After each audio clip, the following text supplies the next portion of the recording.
Hello friends, welcome back to our channel বিন্দাস Suparna. So আজকে আমি চলে এসেছি তোমাদের সাথে সরস্বতী পুজোর একটা মেকআপ লুক নিয়ে। তো তোমরা এই মেকআপ লুকটা হয়তো আমার চ্যানেলে দেখে থাকবে। তো এটারই আমি ফুল মেকআপ ভিডিওটা নিয়ে চলে এসেছি। সো এই মেকআপ লুকটা কিন্তু আমি খুবই অল্প প্রোডাক্টের মধ্যে করেছি, তোমরা সেটা পরপর দেখতেই পাবে। তো তোমরা প্রথমেই দেখলে আমি একটা ওয়েট টিস্যু দিয়ে ফার্স্টে আমার মুখটাকে ক্লিন করে নিলাম। দেন আমি এই ময়শ্চারাইজারটা ইউজ করছি। তারপরে কিন্তু আমি এখানেতে ফাউন্ডেশন ইউজ করছি।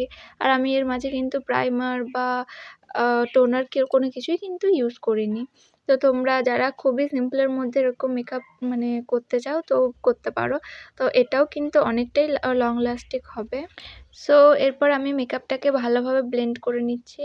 তো এরপর আমি একটা ইউজ করব কনসিলার, আর এটা হচ্ছে সুইস বিউটি কনসিলার। খুব ভালো, খুব ভালো, আমার খুব ফেভারিট একটা কনসিলার। তো এটার দামও বেশি না, ওই 200 টাকার মধ্যেই হয়ে যাবে, ঠিক আছে? তো এটা খুব ভালো, তোমরা যারা নিতে চাইছো নিতে পারো। তো তারপরে আমি ওটাকে ভালোভাবে ব্লেন্ড করে নিলাম। তারপরে আমি এখানে একটা লুজ পাউডার দিয়ে আমার মেকআপটাকে ভালোভাবে সেট করে নিলাম। প্রথমেই বলেছি এই মেকআপ লুকটা কিন্তু খুবই সিম্পলের মধ্যে হবে, যেরকম প্রোডাক্ট অল্প প্লাস সেরকম আমি খুব সিম্পলের মধ্যেই কিন্তু সাজবো।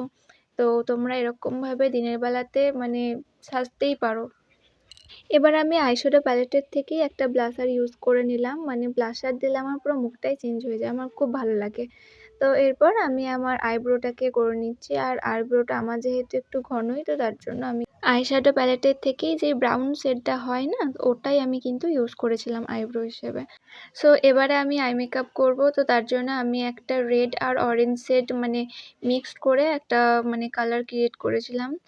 তো এরপর আমি সেখানেতে একটা গোল্ডেন গ্লিটার দিয়ে নিলাম, যেটাতে একটু শাইন করে প্লাস খুবই সিম্পলের মধ্যে ভালোও লাগবে, ঠিক আছে? তো তারপর আমি একটা উইং লাইনারও ক্রিয়েট করে নিলাম। আর লাইনার করার সময় কিন্তু আমার প্রচণ্ড হাত কাঁপে, ঠিক আছে? আর তোমাদের তো এটা সবথেকে ফেভারিট আমার আই মেকআপ। তো তোমরা তো সবসময় আমার আই মেকআপ খুবই পছন্দ করো। তার জন্য আমি আলাদাভাবে তোমাদেরকে আই মেকআপের ভিডিওগুলোও কিন্তু দিতে থাকি। তো এরপর আমি একটা মাস্কারা দিয়ে নিচ্ছি। আর আমি কিন্তু এখানে কোনো রকম ফলস ল্যাশেসও ইউজ করিনি। সো আমি আবার এগেন হাইলাইটার ইউজ করছি, সেটাও হচ্ছে আইশ্যাডো প্যালেটের থেকে। যেহেতু বলেইছি আমি প্রথমে যে খুবই অল্প প্রোডাক্টের মধ্যে আমি মেকআপটা করব।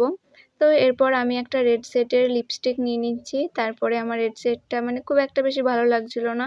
তো তারপরে আমি ওটার মধ্যে একটু ব্রাউন শেড ইউজ করলাম। তো তারপরে একটু ডিপ টাইপের কালারটা হলো, তো তারপর আমার পছন্দ হলো।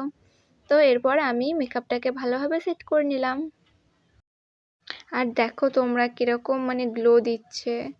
তো আমার তো খুব পছন্দ হয়েছে এই মেকআপটা। তোমাদের কীরকম লাগলো কিন্তু আমাকে অবশ্যই বলো। এরপরে টিপ পরে নিলাম। দেখো টিপটা পরার পর পুরো মুখটাই আমার চেঞ্জ হয়ে গেল। সো এরপর আমি হলুদ শাড়ি আর রেড কালারের একটা ব্লাউজ ক্যারি করেছি, যেহেতু আমি সরস্বতী পুজো উপলক্ষে কিন্তু একটাও হলুদ শাড়ি দিয়ে ভিডিও করিনি। তো এটাই আমি লাস্ট ভিডিও করলাম সরস্বতী পুজো উপলক্ষে হলুদ শাড়ি দিয়ে। সো এর সাথে আমি জুয়েলারি হিসেবে দেখো এই ঝুমকো কানেরটা পরে নিয়েছি, এটা কিন্তু খুব সুন্দর একটা দেখতে। এবার আমি একটা ফলস গোলাপ ফুল ইউজ করলাম, যেহেতু আমার কাছে রিয়েল কোনো ফুল ছিল না। সো তোমরা যারা ভাবছো রিয়েল ফুল ইউজ করবে, তারা রিয়েল ফুলও ইউজ করতে পারো, দেখতে আরও সুন্দর লাগে। তো এভাবেই আমি আমার লুকটাকে পুরো ক্রিয়েট করলাম। তোমাদের কেমন লাগলো অবশ্যই কিন্তু আমাকে কমেন্ট করে জানিও।